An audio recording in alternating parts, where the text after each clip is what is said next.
एक बार एक गांव में एक साधु रहता था जो भगवान पर बहुत विश्वास रखता था। यह बार वह साधु पेड़ के नीचे बैठा था और भगवान को याद कर रहा था, तो अचानक वहाँ बाढ़ आ गई। चारों तरफ पानी ही पानी। सब लोग अपने आप को बचने के लिए ऊपर पहाड़ की तरफ भागने लगे। उनसे एक आदमी देखा कि इस हालात में साधु जी भगवान की तपस्या कर रहे हैं। वह सोचा कि ये अपने आप को बचने के लिए कहीं जा क्यों नहीं रहे। तो उस साधु ने बोला, अरे आप कहीं क्यों जा नहीं रहे हो, आप भी मेरे साथ ऊपर पहाड़ की तरफ चलो, नहीं तो डूब जाओगे। साधु बोले, अरे हमें क्या होगा, मैं भगवान की इतनी तपस्या करता हूँ, मुझे कुछ नहीं हो सकता, मुझे भगवान अपने आप बचाएगा। धीरे धीरे पानी साधु के कमर तक आ गया। अब लोग वहाँ से नाव लेकर निकलने लगे।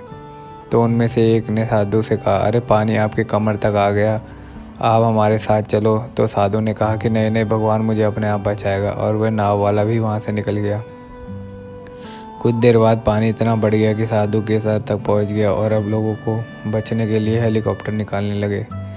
एक हेलीकॉप्टर साधु के पास आया, जो कि आखिरी हेलीकॉप्टर था। साधु के पास नीचे रस्सी फेंकी और बोला, इसे पकड़ो और ऊपर आ जाओ, नहीं आप डूब जाओगे। ये आखिरी हेलीकॉप्टर है और आपके पास में दूसरा कोई रास्ता नहीं है बचने के लिए। साधु ने कहा, यह रस्सी वापस ऊपर खींच लो और आप चले जाओ, मुझे भगवान के ऊपर पूरा भरोसा है, वह मुझे बचा लेगा। पानी काफ़ी ऊपर आ गया, पेड़ डूब गया और साधु की भी डूबने से मौत हो गई।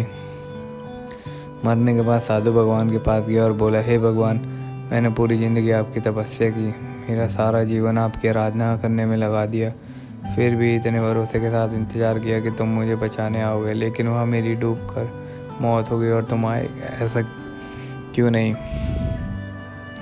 भगवान बोले, मूर्ख इंसान, एक नहीं 3 बार आया था, वो तीनों बार मैं ही तो था, पहला पैदल, दूसरा नाव के द्वारा और तीसरी हेलीकॉप्टर के द्वारा, लेकिन तुमने मेरा एक भी अवसर पहचान नहीं पाया, पता नहीं किसका इंतज़ार कर रहा था।